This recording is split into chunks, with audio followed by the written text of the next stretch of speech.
The gun is cold against Minho's temple. It's 2:47 a.m. in a diner that smells like burnt coffee and desperation, and the masked man's hand is shaking so badly the barrel keeps slipping against Minho's skin. The other customers, a drunk businessman, 2 college students cramming for exams, and a man in an expensive suit tucked into the corner booth, have gone statue still. "Open it," the robber rasps, gesturing wildly at the register with his free hand. "Open it now or I." "The register's open," Minho says, voice steady as a flatline. No tremor. No tears. Just that same calm he's perfected over 5 years of making himself invisible, unremarkable, safe. Take what you need. The simplicity of it, the complete absence of panic, seems to confuse the gunman more than resistance would have. He grabs the cash with fumbling fingers, stuffs it into his jacket, and runs. The door chimes as he disappears into the soul night. Everyone exhales. Except the man in the corner booth. He hasn't moved. Hasn't breathed.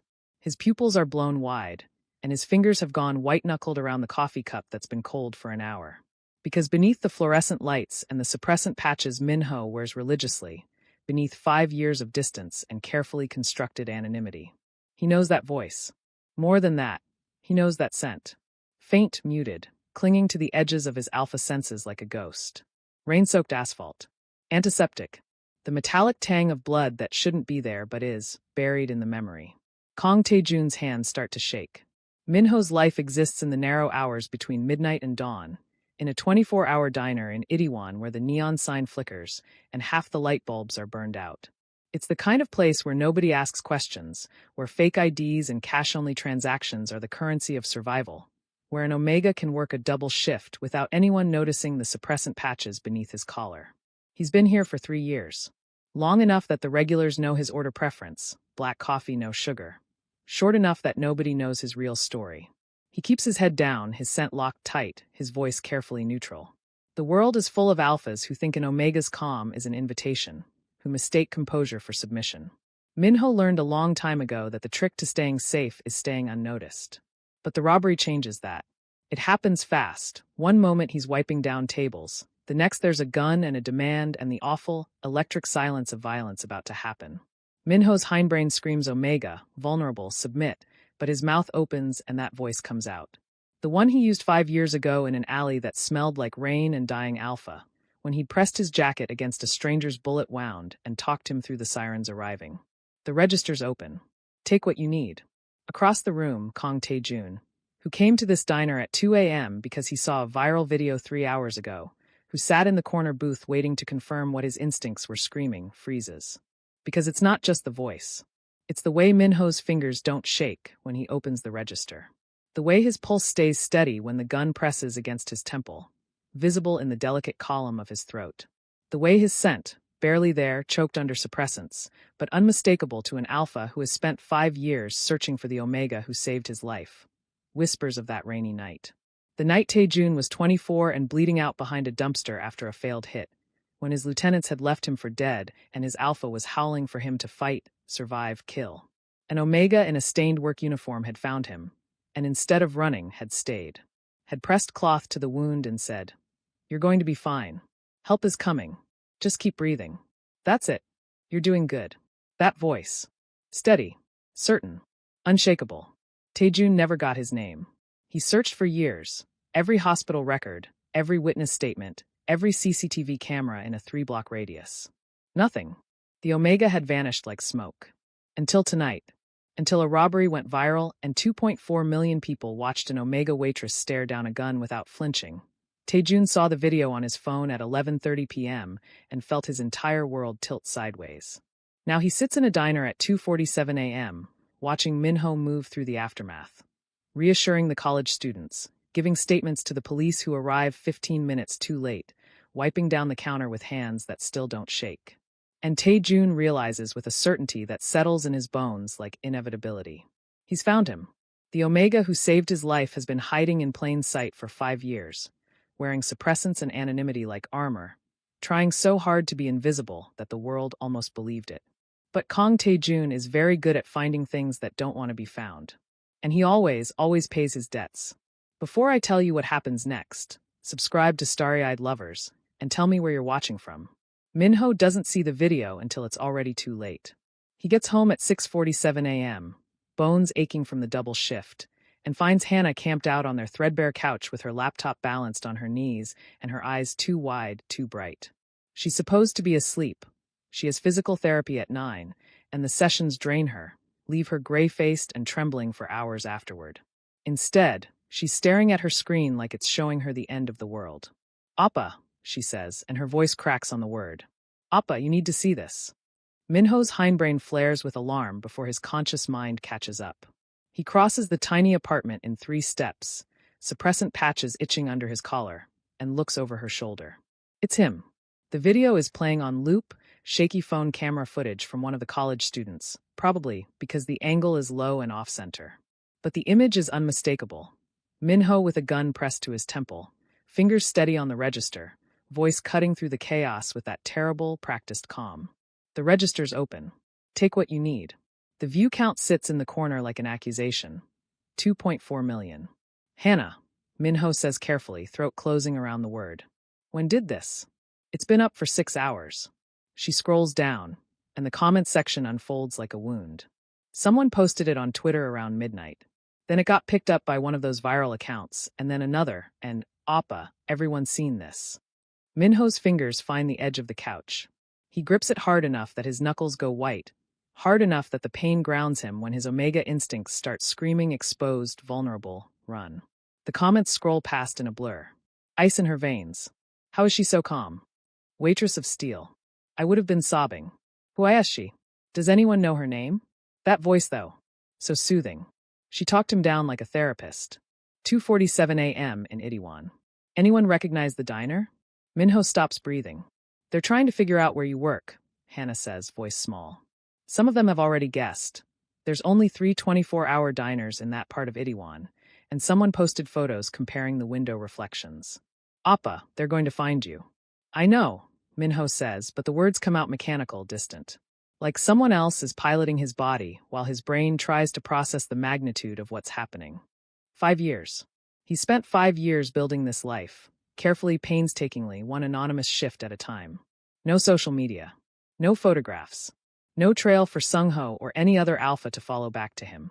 He's been a ghost in his own life, invisible by design, and it's kept him safe.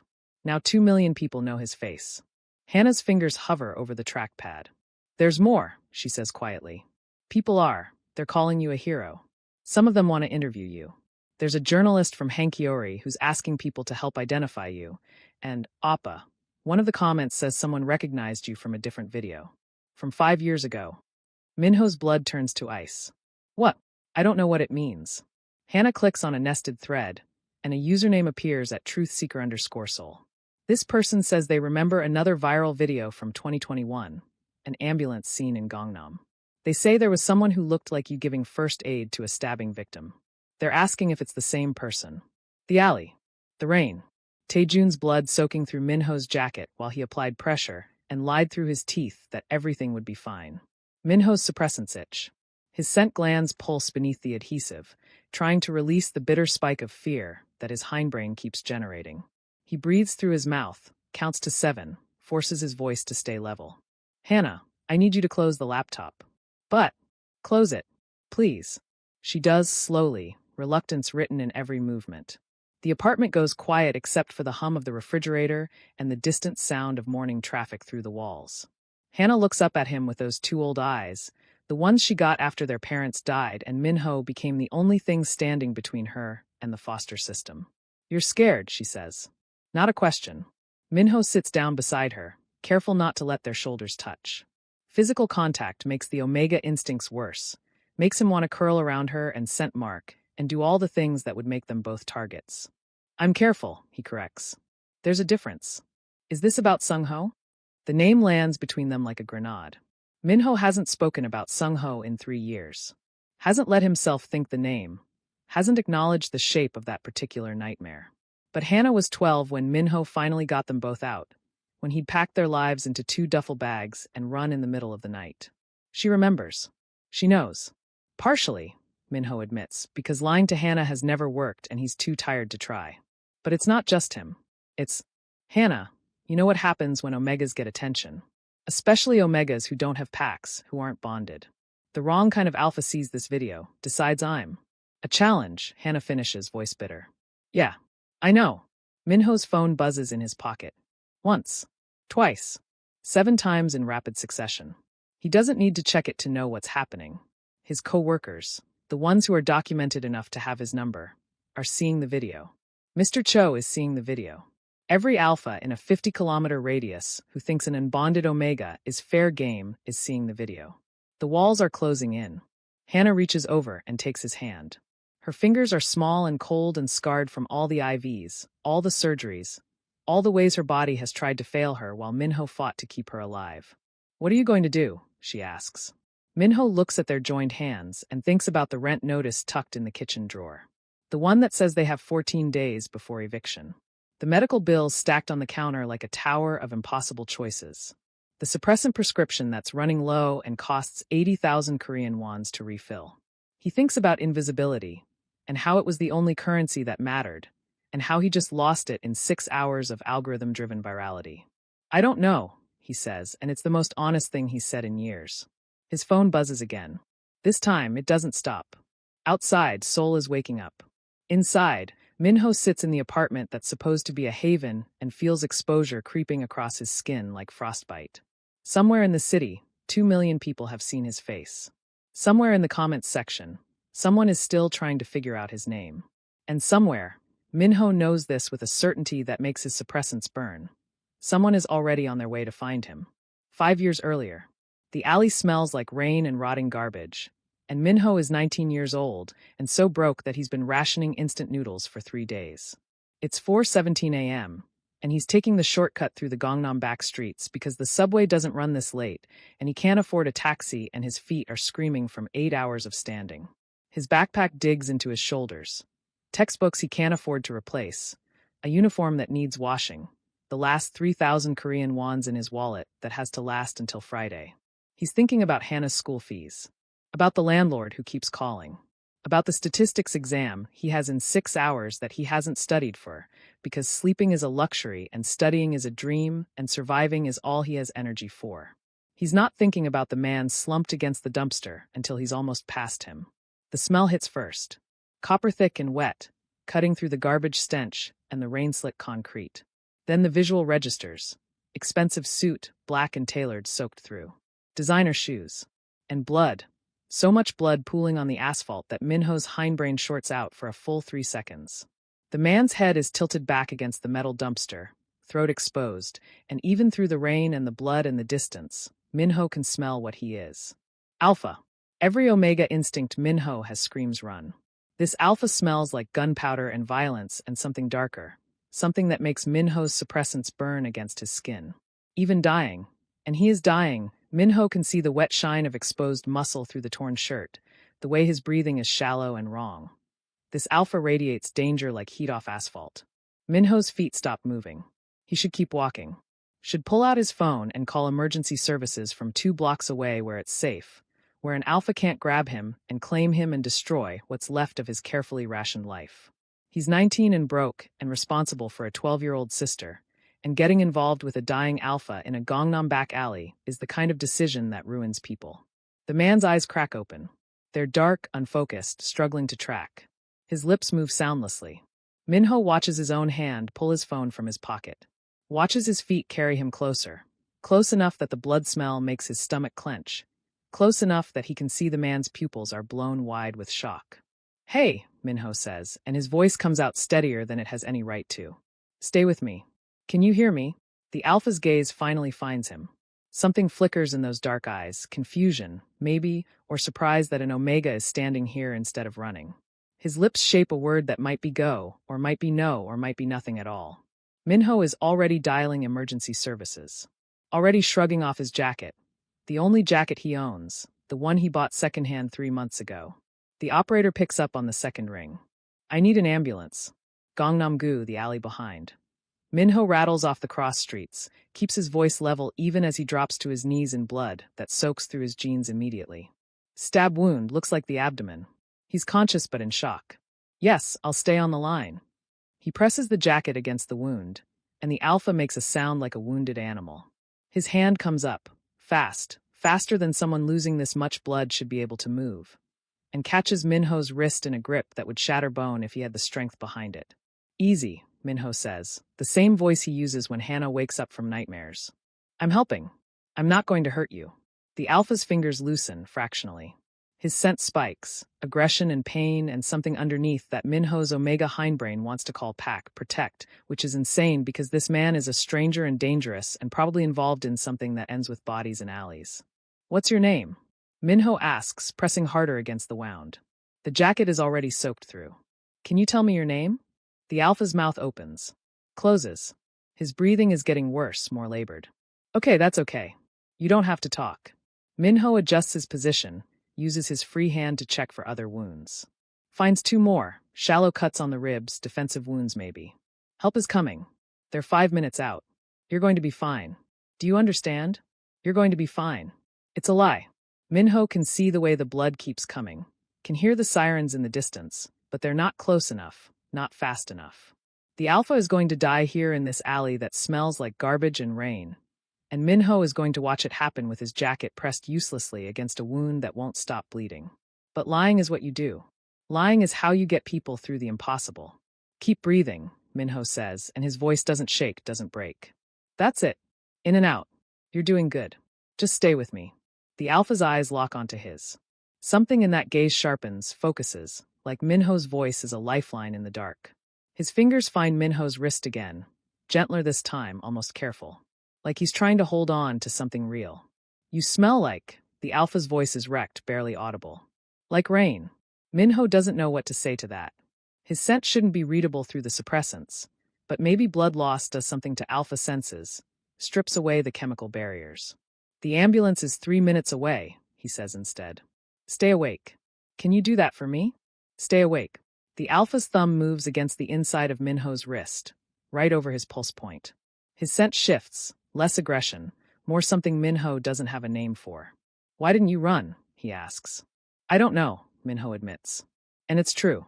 He doesn't know why he's kneeling in blood in an alley at 4 a.m., why he's ruining his only jacket for a stranger who could kill him with one hand even half dead. Does it matter? Yes. The sirens are getting closer. Red and blue lights splash across the alley entrance, painting everything in urgent color. The paramedics arrive in a controlled rush. Professionals, efficient, already asking questions Minho answers while they work. They load the Alpha onto a stretcher. One of the paramedics, an older beta with kind eyes, looks at Minho's blood-soaked clothes and says, You probably saved his life. We'll need a statement. I have to go, Minho says, already backing away. I'm sorry. I have class. I can't. Wait, at least give us your name. But Minho is already running. He leaves the jacket behind, leaves the questions unanswered, leaves the Alpha's dark eyes tracking him as the ambulance doors close. He runs until his lungs burn and his legs scream, and he's 6 blocks away with blood on his jeans and the smell of rain and gunpowder still clinging to his skin. He never looks back. He never gives his name. And he never, ever lets himself think about the way the Alpha's thumb moved against his pulse point, gentle as a promise. Mr. Cho calls Minho into the office at 11:47 p.m., 3 days after the video goes viral, and Minho knows before he sits down that this conversation ends with him unemployed.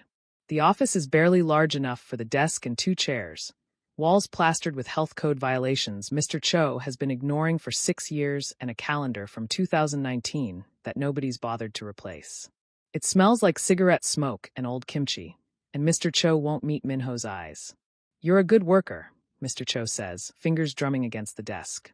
He's a beta in his 60s, permanent scowl lines carved into his face, and he's never once asked Minho about the suppressant patches or why an Omega is working night shifts alone. Reliable. Quiet. Never caused problems. Minho sits with his hands folded in his lap, spine straight. But I can't keep you. Mr. Cho finally looks at him, and there's something like regret in his expression. Something like guilt. The video, Minho, there's been reporters. 3 different news outlets showed up yesterday asking about you. One of them tried to interview customers. And then, he stops, pulls open a drawer, and slides a paper across the desk. Official letterhead. Ministry of Employment and Labor. Tax audit, Mr. Cho says flatly. They're coming next week. And half my staff. He doesn't finish the sentence. He doesn't need to. Minho looks at the letter without touching it. Half the staff is undocumented. The kitchen runs cash-only payments. Mr. Cho's been operating in the gray spaces of Seoul's economy for years, and everyone's known it. And nobody's cared because the diner feeds people at 3 a.m. when nowhere else is open and doesn't ask questions when workers show up with fake IDs. But viral videos bring attention. Attention brings scrutiny. And scrutiny kills businesses like this. I understand, Minho says, and his voice comes out level, professional. Like his entire life isn't fracturing beneath his feet. 2 weeks severance. Mr. Cho pulls out an envelope already prepared. It's not much. I wish I could. It's fine. Minho takes the envelope, doesn't count it. His fingers are steady even though his omega hindbrain is screaming about territory loss, security gone, danger approaching. When do you need me to finish? Tonight. Mr. Cho's jaw tightens. I'm sorry, but the reporters, if they come back and you're here. I understand, Minho says again. He stands, slides the envelope into his jacket pocket. Thank you for the opportunity, Mr. Cho. Minho. The older man's voice stops him at the door. Whatever you did in that video, the way you stayed calm, that's a good quality. You'll land on your feet. Minho doesn't respond. He just nods once and steps back into the diner's fluorescent brightness. The other workers are carefully not looking at him. Ji-young, the line cook, has her head down over the grill. Seo-jun, who works the register during day shifts, is suddenly very interested in wiping down already clean tables. They know. Of course they know. In a place this small, sound travels through walls like water through paper. Minho collects his things from the break room locker. An extra shirt, his name tag that he won't need anymore, the emergency suppressants he keeps on hand. His reflection stares back at him from the scratched mirror. Dark circles under his eyes, suppressant patches visible above his collar. Face that 2.4 million people can now recognize. He looks tired. He looks breakable. He looks exactly like what he is, an omega with no pack, no bond, no safety net, and now no job. The walk home takes 40 minutes. Minho counts his steps because counting keeps the panic at bay, keeps his scent from spiking through the suppressants. 7,234 steps from the diner to his apartment building, past convenience stores closing for the night and drunk salarymen stumbling toward taxis and street vendors packing up their carts. Seoul at midnight is a different creature than Seoul during the day. Neon bright and sharp-edged, full of people living in the margins. Minho has always belonged here, in the spaces between daylight and legitimacy. But tonight the city feels hostile. Every alpha he passes makes his shoulders tense. Every camera, security feeds, phone cameras, the ever-present potential of being recognized, feels like a threat. The apartment building's elevator is broken again. Minho takes the stairs to the 4th floor, legs burning by the 3rd landing, and finds the notice taped to his door before he even gets his keys out. Pink paper. Official seal. Final notice of eviction. He peels it off carefully, folds it, adds it to the collection in his pocket next to the severance envelope. The door lock sticks, it always does, needs WD-40 he can't afford. And then he's inside, back against the closed door, breathing in the familiar smell of home. Hannah is asleep on the couch, laptop still open beside her, screensaver painting her face in blue light. She's been researching something. Minho can see multiple browser tabs open, medical terminology he doesn't want to decode right now. Her medication bottles are lined up on the coffee table like chess pieces. For prescriptions. 2 of them need refills next week. Minho slides down the door until he's sitting on the floor. He pulls out the severance envelope with hands that finally start to shake. 800,000 Korean wons. The rent notice in his other pocket demands 1,200,000 Korean wons in 14 days, or they're out. Hannah's prescriptions will cost another 320,000 Korean wons. His own suppressants are 80,000 Korean wons. Utilities, food, the physical therapy sessions that keep Hannah mobile. The math doesn't work. It hasn't worked in months, if he's honest. He's been juggling payments, deciding which bill can be late, which medication Hannah can skip for a few days, which meal he can sacrifice. But there's juggling and then there's freefall, and Minho just crossed that line. His phone buzzes. Text message from an unknown number. Saw your video. You single? My place in Gangnam. Can treat you right. Minho deletes it without responding. 3 more messages come in before he can put the phone down. All alphas. All variations on the same theme. He turns the phone off. In the kitchen, the stack of medical bills sits where he left it this morning. The refrigerator hums with its usual dyeing machine wheeze. Through the thin walls, he can hear the neighbors arguing in muffled Korean, The same fight they have every Tuesday about money or mother-in-laws or whatever it is that makes people's voices go sharp and desperate. Minho sits on his apartment floor with 800,000 Korean wons that won't save them and a rent notice that will make them homeless and a viral video that painted a target on his back. The walls aren't just closing in anymore. They're already pressed against his skin, and he can't breathe, and there's nowhere left to run. Before I tell you what happens next, subscribe to Starry-Eyed Lovers and tell me where you're watching from. The black car appears on the fourth day after Minho loses his job, parked outside his apartment building like a threat wrapped in luxury. Minho sees it from the fourth-floor window where he's been standing for 20 minutes, staring at nothing, doing the math that doesn't work no matter how many times he recalculates. The car is sleek and expensive, German make, tinted windows, the kind of vehicle that doesn't belong in this neighborhood where rust and desperation are the primary aesthetics. Someone steps out. The man is tall, immaculate in a charcoal suit that probably costs more than 3 months of Minho's rent. Even from 4 floors up, Minho can see the precise way he moves, controlled, deliberate, like every gesture has been calculated for maximum efficiency. Dark hair swept back. Posture that speaks of violence carefully leashed. The man looks up. Their eyes meet through the window, and Minho's suppressants flare hot against his skin. His phone rings 30 seconds later. Unknown number. Minho stares at it for 3 rings before answering. Yes. 4th floor, apartment 403. The voice is low, measured, with an accent that speaks of money and Gangnam private schools. I'd like to speak with you if you have a moment. Who is this? Someone who saw your video. A pause. Someone who has a job offer. Minho's fingers tighten around the phone. I'm not interested. 5 minutes of your time. That's all I'm asking. The voice remains perfectly level. I'll wait outside.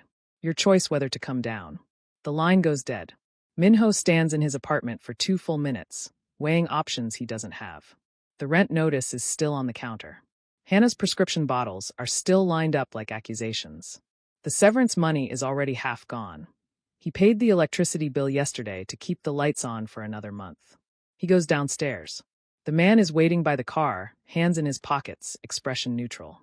Up close, he's younger than Minho expected. Maybe late 20s, early 30s at most. But there's something old in his eyes, something that's seen too much and calculated exactly how to survive it. And the smell. Minho's suppressants are working overtime, but even through the chemical barrier, he can sense what this man is. Alpha. Powerful.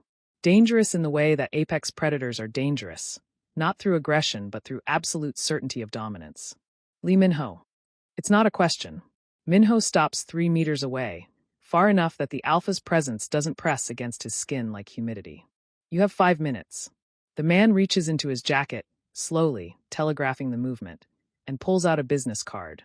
He closes the distance between them in 2 smooth steps and extends it. The card is heavy stock, matte black with silver embossing. A moon design curves across the top. Below it, 2 words, Wholesome. Fine dining. Kong Tae-jun, the man says. I own a restaurant in Cheongdam-dong. I'm told you need work. Minho doesn't take the card. You're told wrong.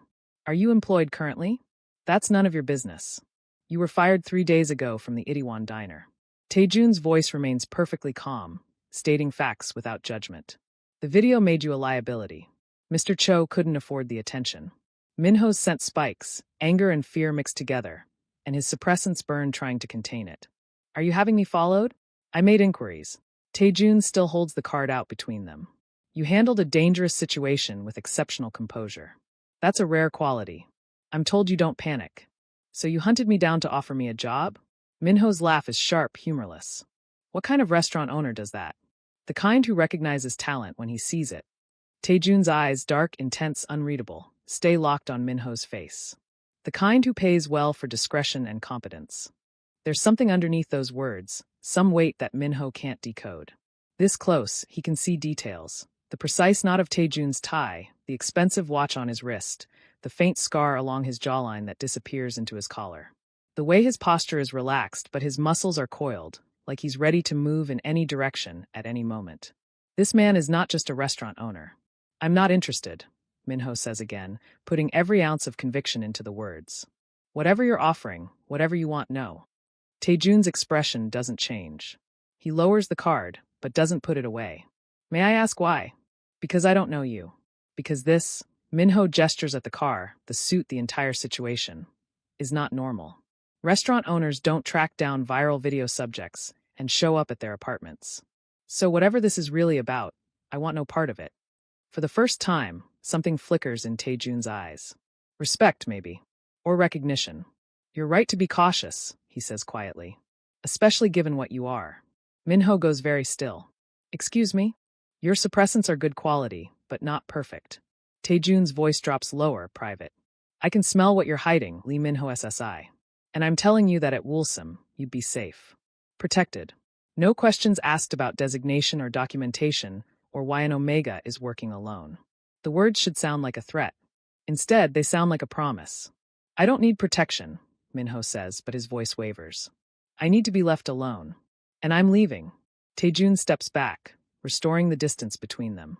He sets the business card on the hood of the car, right where Minho would have to walk past it to return to the building. The offer stands. Call when you're ready. I won't be. Perhaps. Taejun moves toward the driver's side door, movements fluid and controlled.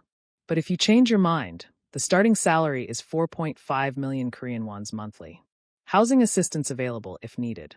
Health insurance that covers family members. Minho's breath catches. For 0.5 million Korean wons. That's 3 times what he was making at the diner. That's Hannah's prescriptions and rent and food and maybe, impossibly, some savings. Taejun opens the car door, pauses. You saved my life once, he says, so quietly Minho almost doesn't hear it. 5 years ago. In an alley in Gangnam. You pressed your jacket against a stab wound and told me I was going to be fine. And you never gave your name. Minho's world tilts sideways. The rain. The blood. The dying alpha whose thumb moved against his pulse point like a promise. I've been looking for you, Taejun continues, still not looking at him. 5 years of searching. And then a video of a robbery goes viral, and there you are, same voice, same composure, same scent underneath the suppressants. So no, Lee Minho SSI, this isn't about the video. This is about paying a debt. He slides into the car. When you're ready, he says through the open window. Not before. The engine purrs to life. The car pulls away from the curb, smooth and silent, and disappears around the corner. Minho stands on the sidewalk for a long time after, staring at the business card on the empty space where the car was parked. The moon emblem catches the streetlight, silver against black. His hands are shaking when he finally picks it up. The pharmacy technician's voice is professionally sympathetic when she delivers the number, but sympathy doesn't pay bills. 3.2 million Korean wons for the 3-month supply, she says, reading from her computer screen. The immunosuppressants are the expensive part. Korean won 2.1 million for that one alone. Insurance should cover 60%, but you'd mentioned your coverage lapsed. Minho stands at the counter with Hannah beside him, her hand gripping his jacket sleeve. Yes, he says. His voice comes out steady, even though his brain is doing math that ends in catastrophe no matter how he approaches it. How much for 1 month instead? The technician clicks through screens. We can split it, but the per unit cost is higher. 1 month would be 1.3 million Korean wons. 1.3 million Korean wons. Minho has 400,000 Korean wons in his account. The severance money is already spent on rent and utilities, and the food that's kept them fed for the past 4 days. And if Minho stops, recalculates. What if we only fill the immunosuppressant? Skip the others for now. Appa, Hannah says quietly. A warning. The technician's expression shifts to concern. I wouldn't recommend that. The immunosuppressant needs the other medications to work properly. Without them, you're risking rejection episodes, and those require hospitalization. Which costs more than the prescriptions, Minho finishes. I understand. We can hold the prescription for 7 days if you need time to. We'll take that option. Thank you. Minho guides Hannah out of the pharmacy before the technician can offer more sympathy or solutions that aren't actually solutions. The late afternoon sun hits them as they step onto the street, and Hannah is already pulling away from him, anger written in the rigid line of her spine. Don't, she says before he can speak. Don't tell me it's going to be fine. Hannah, I heard you asking about skipping medications. She stops on the sidewalk, forces him to face her. At 14, she's already as tall as his shoulder, and the surgery scars on her neck are visible above her collar. I'm not stupid, Appa. I know what that means. Minho's chest tightens. We have 7 days. I'll figure something out. How? Her voice cracks. You don't have a job. We're 3 weeks from eviction. And now you're going to what? Sell your suppressants? Take out a loan from one of those predatory lenders. I won't let you skip your medications. And I won't let you destroy yourself trying to pay for them. Hannah's eyes are bright with tears she's too stubborn to let fall. This is my fault. If you didn't have to. Stop. Minho catches her shoulders, gentle but firm. None of this is your fault. Do you understand me? None of it. They stand there on the crowded Gangnam sidewalk, two people trying not to drown while the city flows around them like water around stones. Minho can feel strangers' eyes on them, an Omega and a teenager, both too thin, both exhausted. He pulls Hannah into a hug before anyone can look too closely, before any alpha can decide that an unbonded Omega is worth approaching. I'll figure it out, he says into her hair. I promise. He doesn't know how he's going to keep that promise. The business card has been living in Minho's jacket pocket for 4 days, edges already softening from being touched too many times.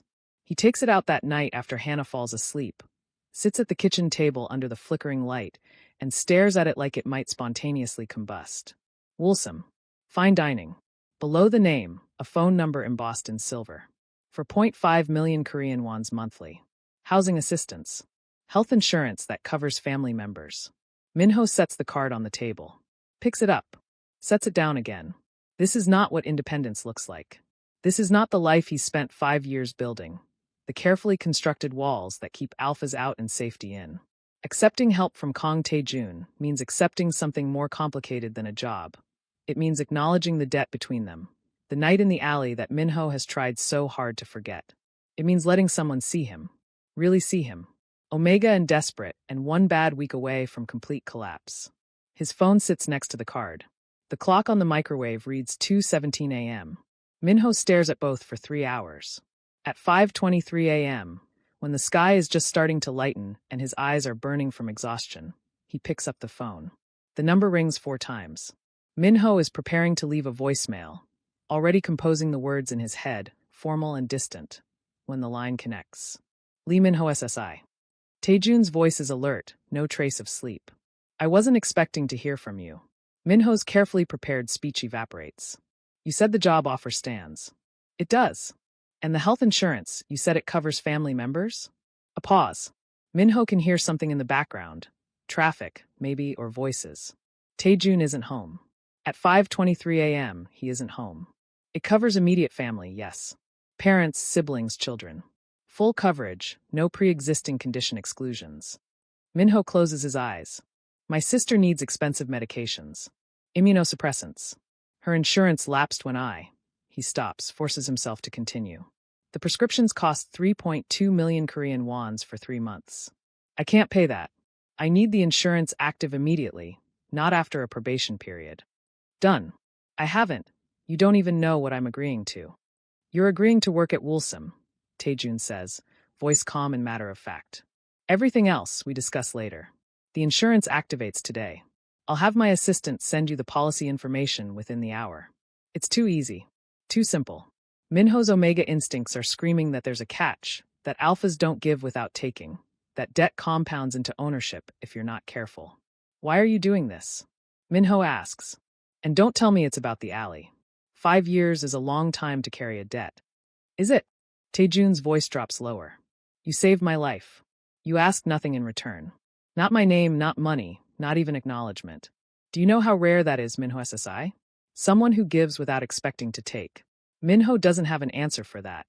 The job is real, Taejun continues. The pay is real. The insurance is real. If you choose to believe there's more to it, a pause. You wouldn't be wrong. But the choice is still yours. Take the job or don't. Either way, your sister gets her medications. That's not. I can't accept that without. You can and you will. The pharmacy you were at yesterday, Han Medical, yes? I'll have the prescriptions filled and delivered by noon. Consider it a signing bonus. Minho's grip on the phone tightens. You're making it very difficult to say no. That's the idea. There's something in Taejun's voice that might be amusement. When can you start? The kitchen is still dark except for the single light above the table. Through the window, Minho can see Seoul waking up. Lights clicking on in other apartments, early risers heading to subway stations. The same city that's been crushing him for 5 years, indifferent to Omega struggling to survive. He thinks about Hannah asleep in the other room. About the medication bottles lined up empty. About the choices that aren't really choices when the alternative is watching your sister suffer. Monday, Minho says. His voice doesn't shake. I'll start Monday. I'll send a car at 4 p.m. Woolsome opens for dinner service at 6. I can take the subway. The car is non-negotiable. Taejun's voice is firm. You work for me now, Minho SSI. That means you're under my protection. Which means you don't travel alone after dark unless absolutely necessary. Protection. The word lands heavy between them. Okay, Minho says, because he's too tired to argue, because he just agreed to let an alpha crime lord employ him. Monday at 4. Welcome to Woolsome, Taejun says and disconnects. Minho sits in his kitchen as dawn breaks over Seoul, holding a phone that suddenly weighs 1,000 pounds. He's made his choice. Now he has to live with it. The car that picks up Minho on Monday at 4 p.m. is the same black sedan from before, but this time a driver emerges. A beta woman in her 40s with efficient movements and a professional smile. Lee Minho SSI? She asks. I'm Park Soo-jin. I'll be your regular driver for evening shifts. Minho hesitates on the sidewalk, backpack slung over one shoulder, wearing the only dress shirt he owns that doesn't have a stain. Regular driver seems excessive for a server. Mr. Kang's orders. Soo-jin opens the back door. He's particular about his staff's safety. The drive from Itaewon to Cheongdam-dong takes 30 minutes through traffic that costs more in time than money. Minho watches Seoul transform through the window, from his neighborhood's crumbling infrastructure and crowded streets to the gleaming towers and luxury boutiques of Gangnam. The cars get newer. The pedestrians get better dressed. Everything starts to smell like money. Woolsome sits on a quiet street corner, understated in the way that only truly expensive things can be. No flashy signage, just a simple wooden door with a silver moon emblem and a small plaque. The building is traditional Hanok architecture wrapped around modern glass, old and new coexisting in careful balance. Staff entrance is in the back, Soo-jin says, pulling into a discreet side alley. Mr. Kong asked me to bring you through the front today. He wants to introduce you properly. Minho's suppressants itch against his skin. That's not necessary. With respect, Minho SSI, very little Mr. Kong does is strictly necessary. He does it anyway. The front entrance opens into a space that makes Minho's diner look like a different planet. The lighting is warm and low, coming from paper lanterns that cast soft shadows across dark wood tables and cream-colored walls.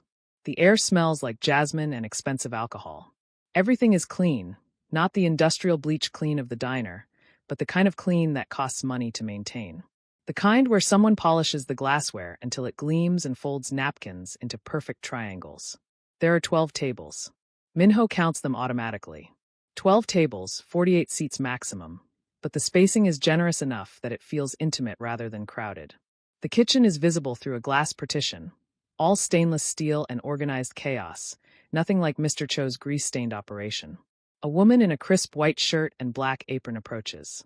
She's an alpha. Minho can tell by the way she moves, confident and direct, probably early 30s, with her hair pulled back in a severe bun. You must be Lee Minho. Her voice is professional but not unkind. I'm Young Min-ji, front of house manager. Mr. Kong said you'd be starting today. Yes. Minho bows precisely. Thank you for having me. Your experience is in diners, correct? 24-hour service in Itaewon. 3 years. Minji's expression doesn't change, but something flickers in her eyes. Assessment, maybe. This will be different. Our clientele expects a certain level of discretion. We serve politicians, celebrities, businessmen who value privacy above almost everything. You don't gossip about who you see here. You don't take photos. You don't acknowledge regulars in public if you see them elsewhere. Understood.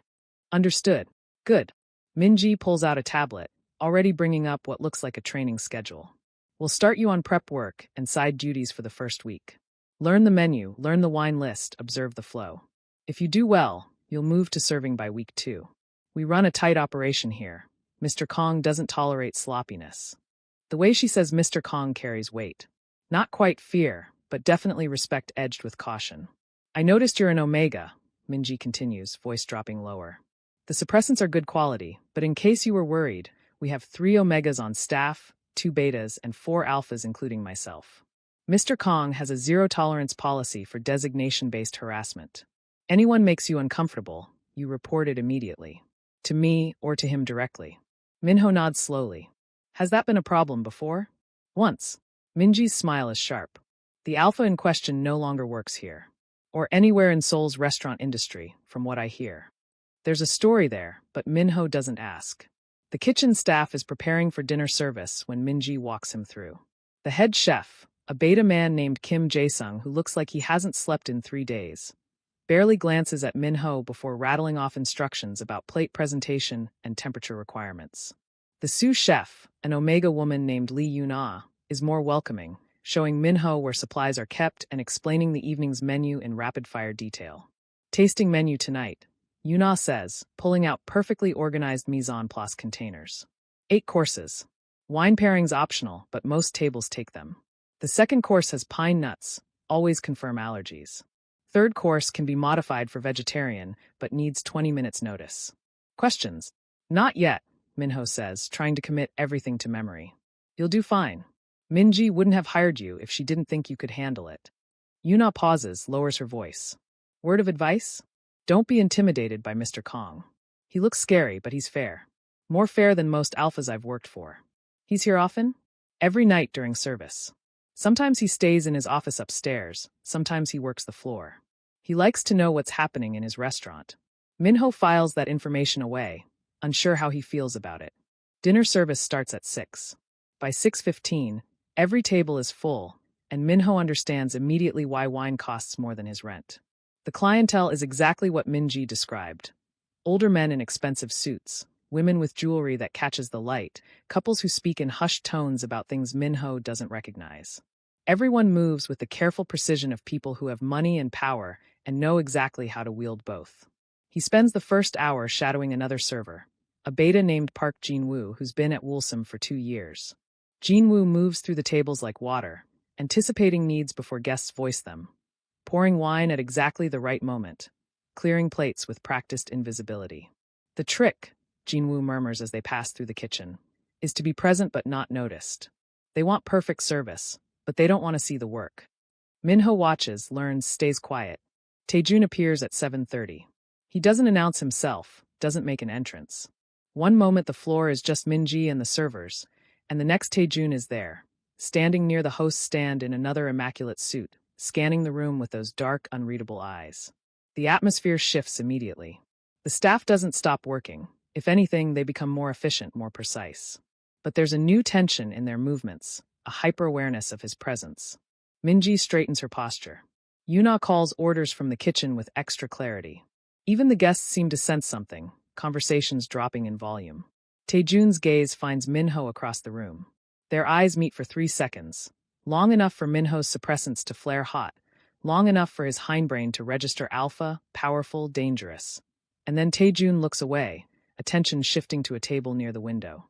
He doesn't approach Minho, doesn't speak to him, just watches from the periphery as Minho shadows Jin-woo through the rest of service. But Minho can feel that gaze throughout the night, tracking him as he learns to open wine bottles without fumbling, observing as he clears plates and refills water glasses. Present but not intrusive, exactly like Jin-woo described their service style. It should feel threatening. Instead, it feels like being seen, and Minho doesn't know what to do with that. At one point, an alpha at table 7, businessman, expensive watch, too much cologne, lets his gaze linger on Minho as he pours water. You're new, the man says, voice carrying implication. What's your name, sweetheart? Minho opens his mouth to respond, but Jin-woo is already there, smoothly intercepting. Our new team member is still training, sir. Is there something I can help you with? The alpha's eyes narrow. I was just being friendly. Of course. Jin-woo's smile is professional and cold. The sommelier will be by shortly with your next pairing. They move away and Jin-woo murmurs. Don't engage with that type. Let senior staff handle it. Noted, Minho says. He glances toward where Taejun was standing and finds him gone. But through the glass partition, he can see him in the kitchen, speaking quietly with Jae-sung.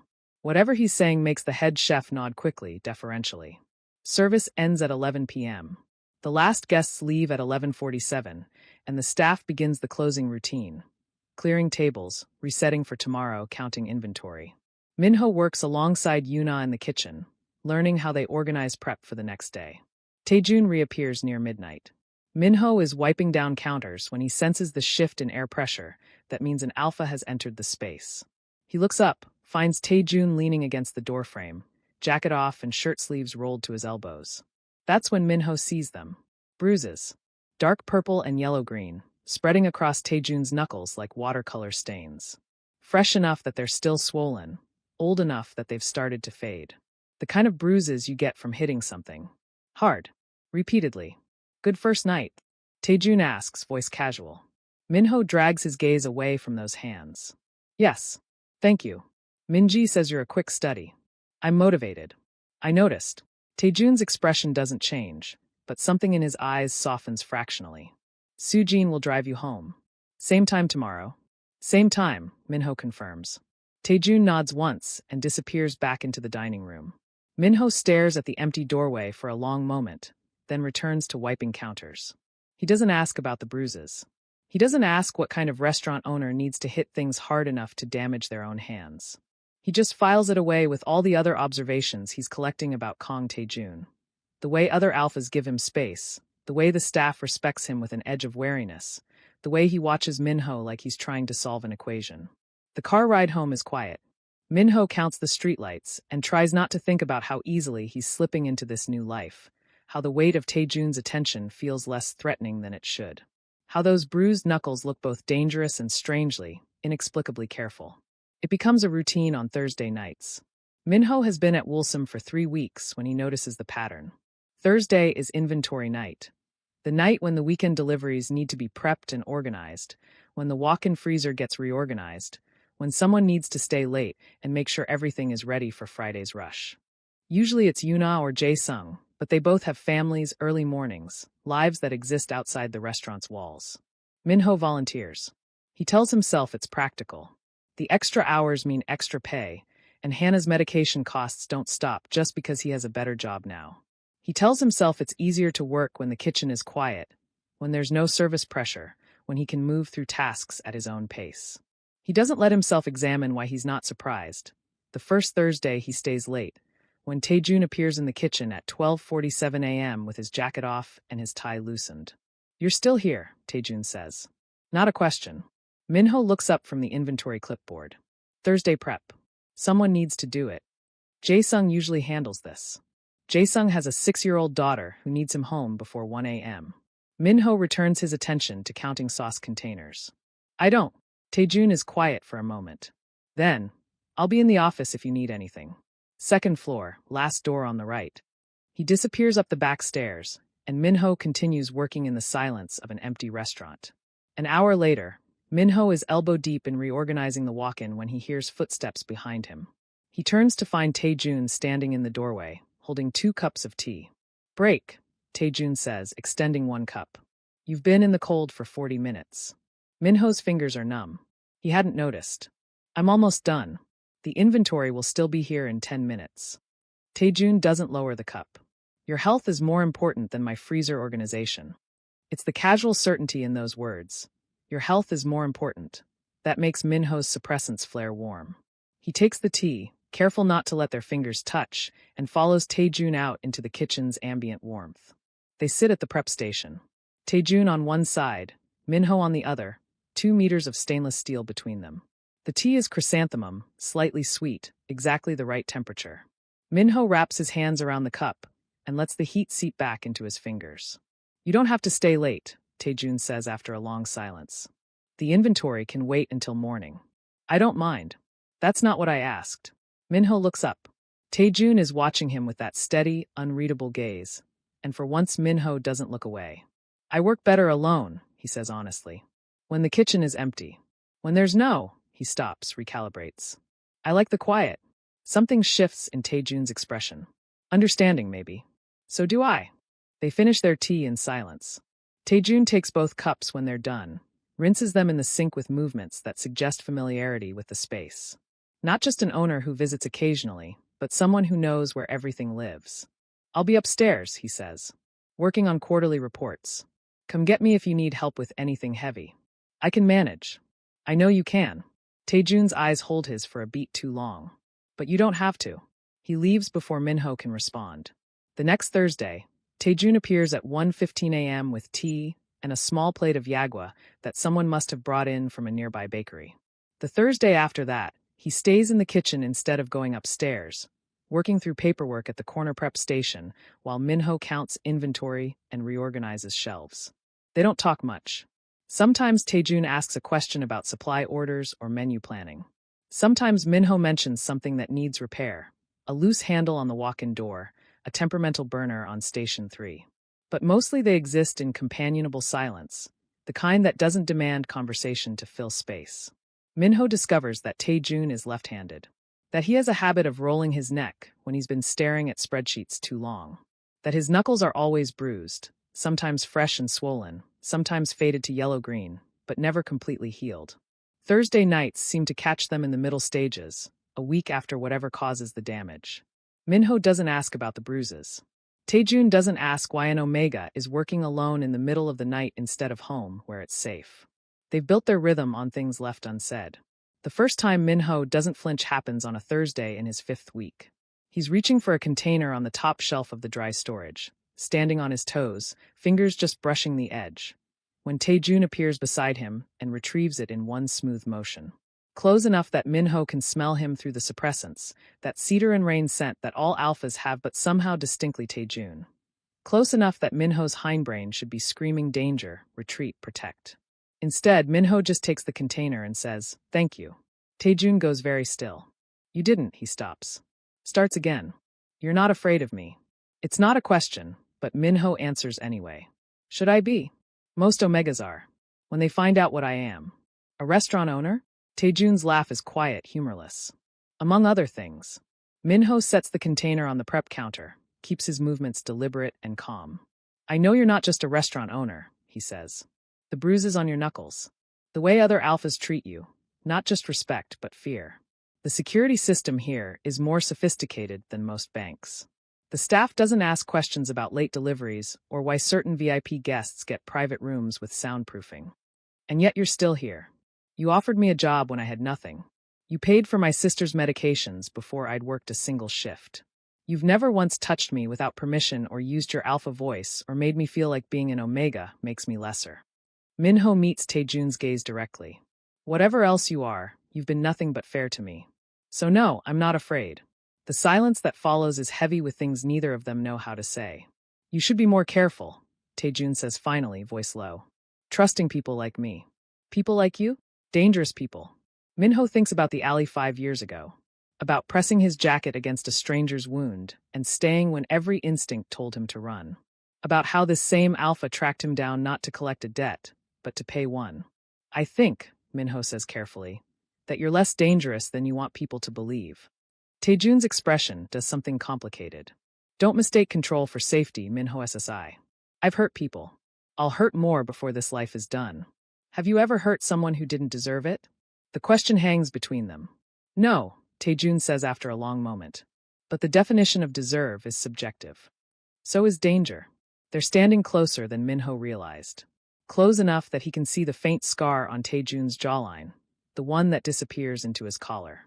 Close enough that if Taejun moved his hand 6 inches, he could touch Minho's wrist, could find the pulse point that races despite Minho's outward calm. But Taejun doesn't move. He just stands there, contained and careful, and Minho understands with sudden clarity that this is what Taejun always does. Maintains distance. Telegraphs his movements. Gives Minho space to retreat if he needs it. "Your tea is getting cold," Minho says, because the moment is becoming too much, too heavy with implication. Taejun blinks, steps back. "Right. Yes."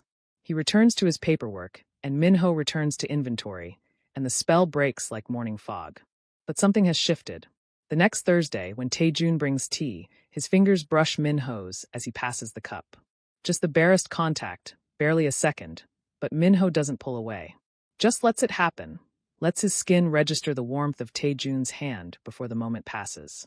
The Thursday after that, Taejun asks, "How's your sister?" "Her medication's working well." "Yes. The new prescription is better than the old one. Fewer side effects." Minho pauses. "Thank you for asking." "I'm invested," Taejun says simply. "In her well-being. In yours." Minho doesn't know what to do with that either. The Thursdays accumulate like sediment. Quiet conversations, shared tea, the comfortable silence of two people learning each other's rhythms. Minho stops volunteering for inventory night and starts just expecting to stay late. Taejun stops pretending he has quarterly reports that can only be done at 1 a.m. on Thursdays. They both know what this is becoming. Neither of them says it out loud. On the 8th Thursday, Taejun brings apple cinnamon tea instead of chrysanthemum, and Minho realizes with a jolt that Taejun has been paying attention. That he's noticed Minho always drinks the apple cinnamon tea in the staff room during afternoon breaks. Thank you, Minho says, cradling the cup. You're welcome, Taejun replies. And maybe it's the late hour, or the way the kitchen light makes everything feel softer, or the fact that Minho's walls have been eroding so slowly he didn't notice until they were already half gone. But he finds himself saying, I'm glad you found me. That night in the diner. Even though it's complicated. I'm glad. Taejun goes very still. When he speaks, his voice is rougher than usual. So am I. The silence that follows isn't uncomfortable. It's the smallest, most dangerous kind of trust. Sitting in an empty restaurant at 1 a.m. with an alpha who could hurt him but won't, drinking tea and existing in the same space without fear. Minho should be terrified. Instead, he feels something perilously close to safe. Before I tell you what happens next, subscribe to Starry-Eyed Lovers, and tell me where you're watching from. Minho is pouring wine at table 4 when the air in the restaurant changes. It's subtle, a shift in atmospheric pressure, a disruption in the carefully maintained equilibrium of Woolsom's dinner service. Minho feels it before he understands it, the way prey animals sense predators before they see them. His hand stutters mid-pour, and he has to concentrate to keep the wine from spilling across the white tablecloth. Minji's voice cuts through from the host's stand, professional but with an edge. I'm sorry, sir, but we're fully booked this evening. If you'd like to make a reservation. I'm not here to eat. The voice is smooth, cultured, achingly familiar. I'm here to see someone. Lee Minho. I believe he works here. Minho's suppressants ignite like flash paper. He sets the wine bottle down with hands that have started to shake, excuses himself from table 4 with a bow that's more muscle memory than conscious thought, and turns toward the entrance. Ji Sung-ho stands at the host's stand in a tailored navy suit, all charm and perfect posture, smiling at Minji like they're old friends. He's exactly as Minho remembers. Handsome in that calculated way that alphas perfect when they learn their looks are weapons. Hairstyled just so, expensive watch catching the light. 32 years old and polished like marble, with none of the rough edges that made him dangerous 3 years ago. No, that's wrong. The rough edges are still there.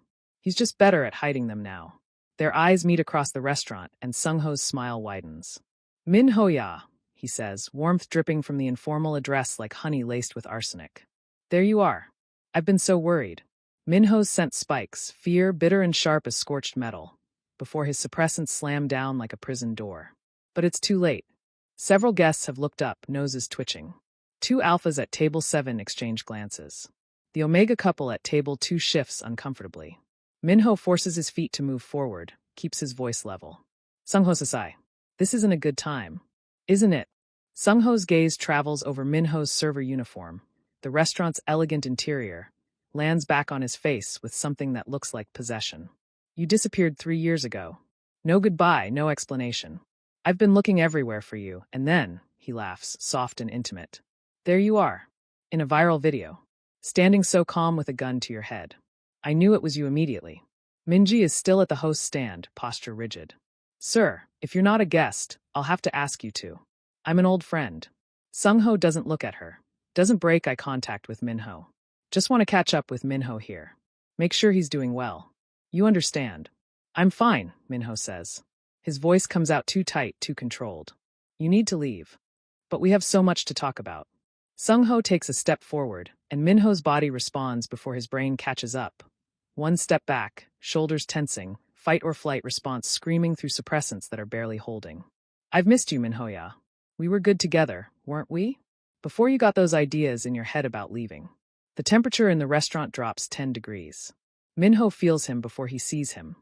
The shift in air pressure that means Taejun has entered the space, the way conversations falter without people knowing why. Then Taejun is there, materializing between Minho and Sung-ho like he was always meant to occupy that exact spot, and his scent rolls through the room like a storm front. Pure alpha dominance. Controlled. Precise. Absolutely lethal. You're not welcome here, Taejun says softly. It's the quietness that makes it terrifying. No raised voice, no aggression in his posture. Just a statement of fact delivered in a tone that suggests he's killed men for less than showing up uninvited in his restaurant. Sung-ho's smile doesn't falter, but something flickers behind his eyes. Calculation. Reassessment. And you are. The owner. Kang Taejun. Taejun stands perfectly still, hands loose at his sides, but Minho can see the tension coiled in his shoulders. You're disrupting my dinner service and harassing my employee. Leave. Now. Harassing. Sungho laughs, but it sounds forced. I'm having a conversation with an old friend. Surely that's not against policy. Minho SSI is working. You're preventing him from doing his job. Taejun's voice remains level, but his scent intensifies. Not aggressive enough to trigger a dominance fight, but enough to make every alpha in the restaurant go very still. I won't ask again. For a moment, the two alphas just stare at each other. Sungho is taller by maybe 2 centimeters, but Taejun has something Sungho doesn't, a certainty that radiates from his core like heat from a furnace. The absolute knowledge that he will win any conflict that starts here. Sungho must sense it too, because his smile finally cracks. Of course. I apologize for the disruption. He adjusts his cufflinks, tries to salvage his dignity. I'll be going. He takes 1 step toward the door, then pauses. Turns his head just enough that Minho can hear him, but Taejun can't see his lips move. I know where you live, Minho-ya, Sungho whispers. We'll continue this conversation at home. The words land like a blade between Minho's ribs. Then Sungho is gone, the door closing behind him with a soft chime, and the restaurant exhales collectively. Conversations resume in hushed tones. Silverware clinks against plates. The spell breaks, but the residue remains, tension thick enough to taste. Taejun doesn't move for 3 full seconds. When he finally turns to look at Minho, his expression is carefully, deliberately blank. Are you all right? Minho opens his mouth. Closes it. His hands are shaking so badly, he has to clasp them together. I'm fine. That's not what I asked. I need, Minho's voice cracks. He swallows, tries again. I need a minute. Please. Minji. Taejun doesn't raise his voice, but Minji appears instantly. Cover Minho's section. He's taking a break. Of course. Minji's expression is concerned but professional. Minho SSI, staff room is open if you need privacy. Minho nods, doesn't trust his voice, and walks toward the back of the restaurant on legs that feel like they're not entirely connected to his body.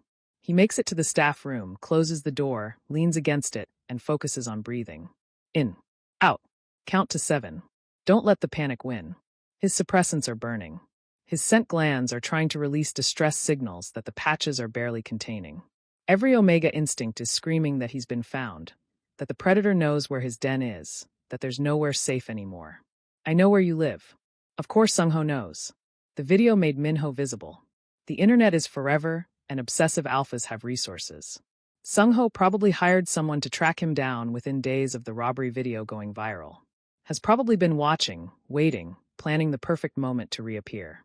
The door opens quietly behind him. Minho spins, scent spiking again, but it's just Taejun, alone. Holding a glass of water and moving slowly, telegraphing every motion like he's approaching a wounded animal. Drink, Taejun says, extending the glass. You're in shock. Minho takes the water because his hands need something to hold. How did you? I asked Minji to keep everyone out. Taejun stays by the door, maintaining distance. That man. The alpha.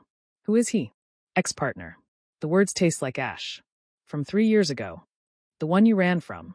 It's not a question. Taejun already knows somehow. Maybe from the way Minho reacted, maybe from the way Sungho spoke, maybe from whatever network of information a man like Taejun has access to. Yes, Minho says quietly. Did he hurt you? Minho drinks the water instead of answering, which is answer enough. Taejun's jaw tightens. His scent shifts, still controlled, but edged with something darker. Fury, maybe. Or the promise of violence carefully contained. He said he knows where you live. He does. I don't. Minho sets the glass down before he drops it. I don't know what to do. If he shows up at my apartment, if Hannah is there. He won't. You can't know that. I can. Taejun's voice is absolutely certain. Because I'm going to make sure he understands that touching you means dealing with me. And I am significantly less forgiving than you are. The possessiveness in those words should terrify Minho. Should trigger every warning about alphas who think ownership and protection are the same thing. But there's something in Taejun's expression, anger on Minho's behalf, not at Minho's choices, that makes the fear settle into something else. I don't need you to fight my battles, Minho says, because he needs to establish that boundary, needs Taejun to understand. I know you don't. Taejun's eyes are dark and serious. But you don't have to fight them alone either. Not anymore. Minho's suppressants ache. His chest hurts. Every wall he's built over 5 years is cracking, and he doesn't know how to stop it. What if he comes to the apartment? Minho asks, voice barely above a whisper. What if he? Then you call me. Taejun pulls out his phone, thumbs through to his contacts, turns the screen to show Minho. This number. Any time, day or night. If he shows up, if he contacts you, if you even see him on the street, you call me immediately. Taejun SSI. Promise me, Minho. There's no command in it, no alpha voice forcing compliance. Just a request from someone who's terrified of what might happen if Minho faces Sungho alone. Please. Minho stares at the phone number on the screen, commits it to memory. Okay, he says. I promise. Taejun relaxes fractionally. I'll have Sujin drive you home tonight. I'll arrange for security, discreet, just watching the building. You won't see them, but they'll be there. That's too much. It's not enough. Taejun's voice is rough. 5 years ago, you saved my life. Let me return the favor. The staff room feels too small suddenly, the walls pressing in. Minho can still smell Sungho's cologne, can still hear that whispered threat, can still feel the phantom touch of fingers that used to hold too tight and leave bruises hidden under clothing. I should get back to work, Minho says, because standing here with Taejun's concern burning through the air is too much to process right now. Take the rest of the night off. Jinwoo can cover. I'd rather work. Minho straightens his spine, forces his voice steady. Staying busy helps. Taejun studies him for a long moment, then nods. All right, but the moment you need a break, you take it. Understood. Understood. They return to the dining room together, and Minho finishes his shift with hands that eventually stop shaking.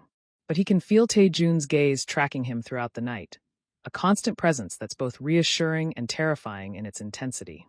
And when Sujin drives him home at midnight, Minho looks out the window and sees shadows that might be security or might be threats. And he doesn't sleep until dawn breaks over Seoul.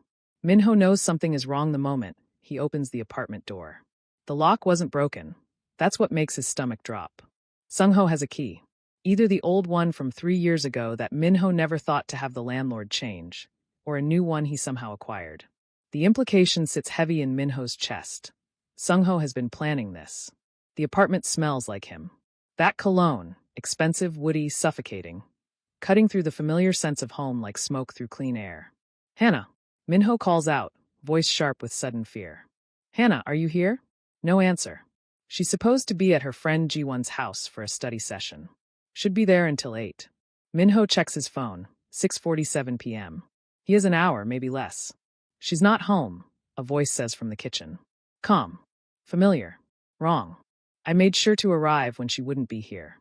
We need privacy for this conversation. Minho's suppressants flare so hot they burn. His hindbrain screams run, but his feet are frozen to the apartment floor, his body caught between present and past, between 24 and 19, between the man he's become and the terrified Omega who couldn't escape the first time. Sungho steps into view. He's made himself comfortable, jacket off, sleeves rolled up, leaning against the kitchen counter like he belongs here. Like the 3 years Minho spent building a life without him are irrelevant. His smile is gentle, concerned, the same expression he used to wear right before. Minho's brain skips. Won't complete that thought. Minho-ya, Sungho says softly. Don't look at me like that. I'm not here to hurt you. I just want to talk. Get out. Minho's voice comes from somewhere far away, disconnected from his body. Get out of my apartment. Now. Our apartment, Sungho corrects, still so gentle. You seem to have forgotten. We lived together for 8 months. You were mine. You still are, no matter how far you run. I was never yours. Weren't you? Sungho pushes off the counter, takes 1 step forward. Minho takes 2 steps back. You came to me when you had nothing. You let me provide for you, protect you, take care of you. You wore my bite. I never consented to that bite. The words rip out of Minho's throat. You did it while I was asleep. While I was. Sho. Sungho's voice drops lower, takes on that resonance that makes Minho's Omega hindbrain light up with panic. Not quite alpha command, but close. Testing the waters. Let's not rewrite history. You wanted me. You needed me. You just got confused, let other people put ideas in your head about independence and autonomy and all those pretty words that don't mean anything when you're an Omega alone in Seoul. Minho's back hits the wall. He didn't realize he'd been retreating. Didn't notice Sungho herding him away from the door, away from escape routes. The apartment feels smaller than it did 5 minutes ago, the walls pressing in. You broke into my home, Minho says, forcing the words out. That's illegal. I can call the police. And tell them what? That your ex-partner, who you lived with for 8 months, who has documentation of your relationship, came to talk to you. Sung-ho's smile widens. Besides, you won't call anyone. You're too scared of what they'll find out about you. The fake ID you used at that diner. Your sister's medical fraud. All those suppressants you buy under the table because you can't afford legitimate prescriptions. The fear crystallizes into something sharper. You've been watching me. I've been worried about you, Sung-ho corrects. You disappeared without a word. Left me with no way to know if you were safe, if you were taking care of yourself. What kind of alpha would I be if I didn't make sure you were okay? He takes another step forward. His scent intensifies. Deliberately, Minho realizes. Sung-ho is weaponizing his pheromones, flooding the small space with alpha dominance designed to make Omega's compliant, submissive, pliant. Minho's suppressants are struggling. He can feel his body trying to respond, biology overriding conscious thought. His knees want to buckle. His neck wants to expose. Every Omega instinct is screaming at him to submit, to make the alpha happy, to stop fighting. Don't do this, Minho whispers. Please. I'm not doing anything. Sung-ho is close now, close enough that Minho can see the gold flecks in his eyes, can smell the alpha on him beneath the cologne. I'm just helping you remember. Remember how good we were together. How safe you felt in my apartment, in my bed.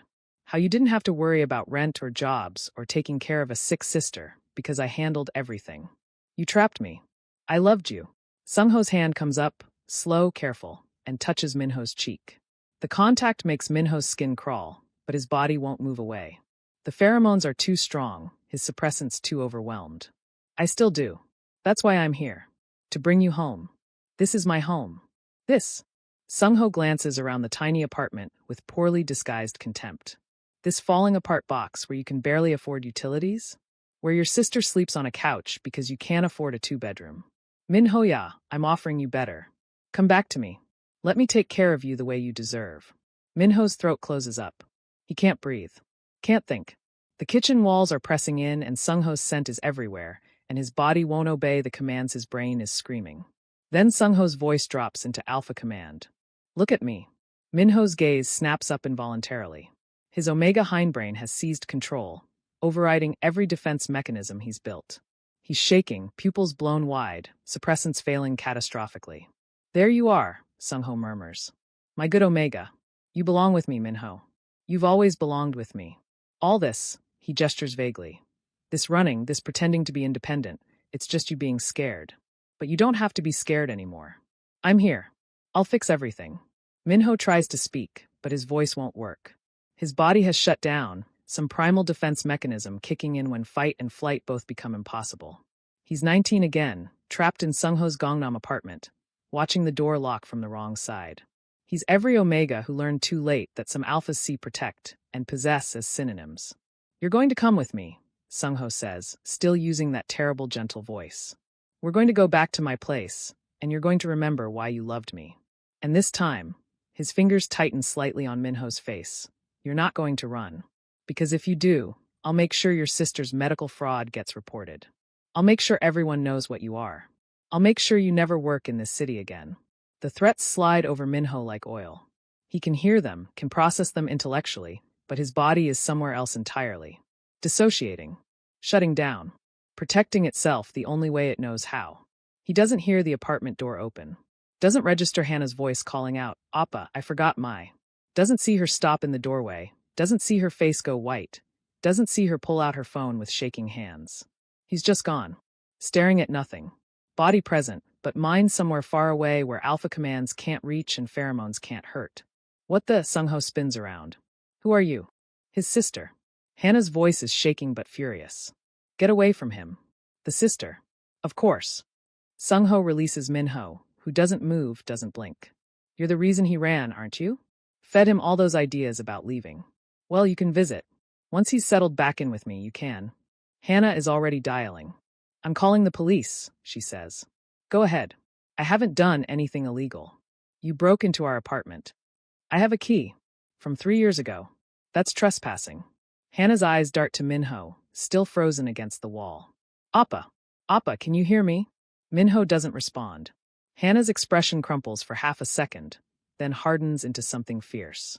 She looks down at her phone, scrolls through Minho's recent calls, finds a number that's been called repeatedly on Thursday nights. Kang Taejun. She doesn't know who that is. Doesn't know why her brother has been calling this number at 1 a.m. every week.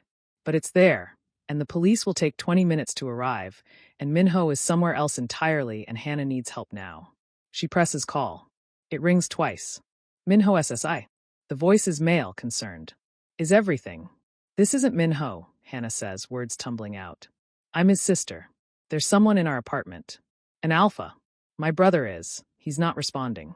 He's just standing there, and I don't know what to do, Anne. Address. The voice has gone hard, urgent. Give me your address.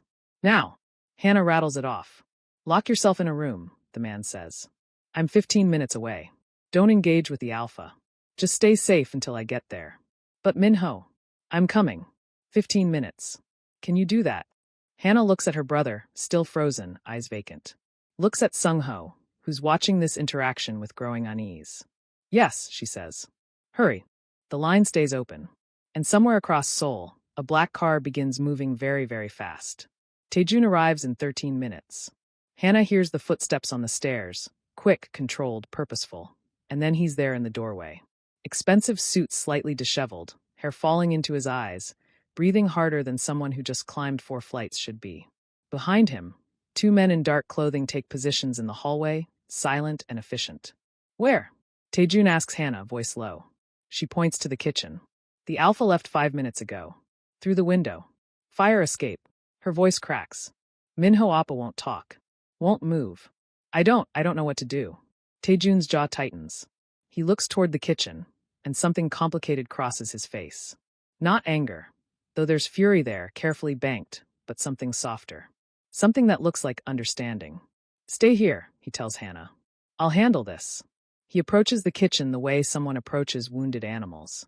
Slowly, carefully, each footstep deliberate and loud enough to announce his presence. Minho is still against the wall, eyes unfocused, suppressants burned through completely. His scent, fear and distress and omega in crisis, fills the apartment like smoke. Taejun stops at the threshold. Doesn't cross it. He lowers himself to his knees, bringing his eye level below Minho's, making himself smaller, less threatening. His hands rest loose on his thighs where Minho can see them. No sudden movements, no reaching, no claiming of space. Minho SSI, he says quietly. It's Taejun. Can you hear me? No response. Minho's gaze stays fixed on nothing. Taejun doesn't push. Doesn't use his alpha voice to force acknowledgement. Just waits, patient and still, until finally, slowly, Minho's eyes track toward him. Recognition flickers, distant and fragile.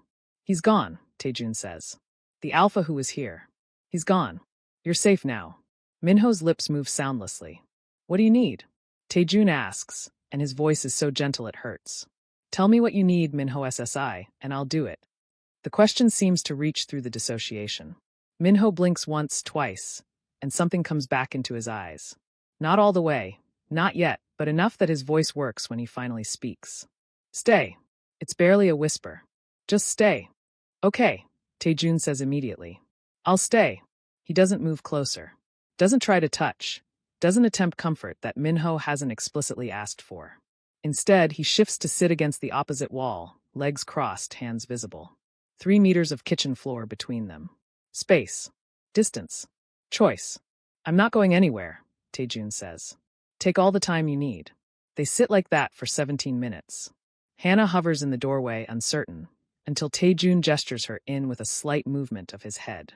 She sits beside her brother, takes his hand carefully, and Minho's fingers curl around hers. The first voluntary movement he's made since she arrived. Appa, she whispers. You're okay. We're okay. Minho's breathing slowly steadies. The vacant look in his eyes gradually focuses. He's coming back, piece by piece, from wherever his mind fled to survive. When he finally looks at Taejun, really looks at him, his voice is raw. You came. You called. Of course I came. You didn't have to. Yes, Taejun interrupts gently. I did. Minho's eyes are bright with tears he's too exhausted to shed. 5 years ago. The alley. I stayed because you're the kind of person who stays, Taejun finishes. Even when it's dangerous. Even when you should run. You stayed with a dying alpha you didn't know, and you didn't leave until help arrived. I didn't know what else to do. Most people would have kept walking. Taejun's expression is impossibly soft. You didn't. So now I'm returning the favor. I'm staying until you tell me to leave. However long that takes. Something breaks in Minho's chest, not shattering, but opening. Like a door he'd locked so tightly he forgot how to find the key. I'm tired, he admits. I'm so tired of being afraid. I know. Taejun's voice is steady, certain. You don't have to be afraid anymore. Not of him. Not while I'm here. And maybe it's the exhaustion, or the way Taejun keeps his distance even while promising protection, or the simple fact that he asked what do you need instead of deciding for himself. But Minho lets himself believe it. Not all alphas are predators. Some of them kneel at thresholds and wait for permission. Some of them pay their debts by refusing to leave you alone in the dark. Thank you, Minho whispers. For coming. Always, Taejun says and means it. Always.